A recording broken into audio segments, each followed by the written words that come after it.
ময়মনসিংহের মুক্তাগাছা উপজেলার ৭ নং ঘোগা ইউনিয়নের চাঁদপুর এলাকায় শফিকুল ইসলাম হত্যার ঘটনায় এলাকায় চরম উত্তেজনা ও শোকের পরিবেশ বিরাজ করছে।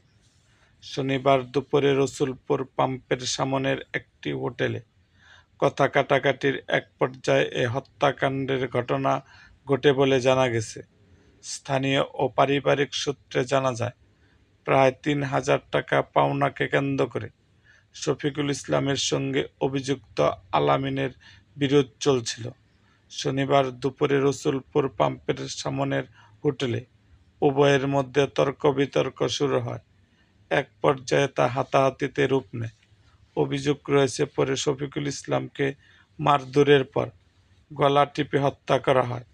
ঘটনাস্থলে পড়ে থাকলে স্থানীয়রা তাকে উদ্ধার করার চেষ্টা করেন, তবে ততক্ষণে তার মৃত্যু হয় বলে জানা গেছে।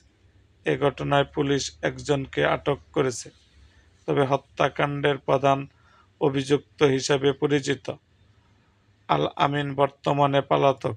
জানা যায়, সে মাদক ব্যবসার সাথে জড়িত রয়েছে।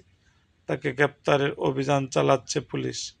বর্তমানে নিহত শফিকুল ইসলামের মরদেহ মুক্তাগাছা থানা হেফাজতে রয়েছে। আইনি প্রক্রিয়া শেষে মরদেহ ময়নাতদন্তের জন্য মর্গে পাঠানো হবে বলে জানা গেছে। পুলিশ জানিয়েছে, ঘটনাটির গুরুত্বের সঙ্গে তদন্ত করা হচ্ছে এবং জড়িতদের বিরুদ্ধে আইনগত ব্যবস্থা গ্রহণ প্রক্রিয়াধীন রয়েছে। এরকম আরও ভিডিও পেতে আমাদের মুক্তাগাছার ইতিহাস মিডিয়া ইউটিউব চ্যানেলটিকে সাবস্ক্রাইব করুন এবং পাশে থাকা বেল আইকনটি বাজিয়ে দিন।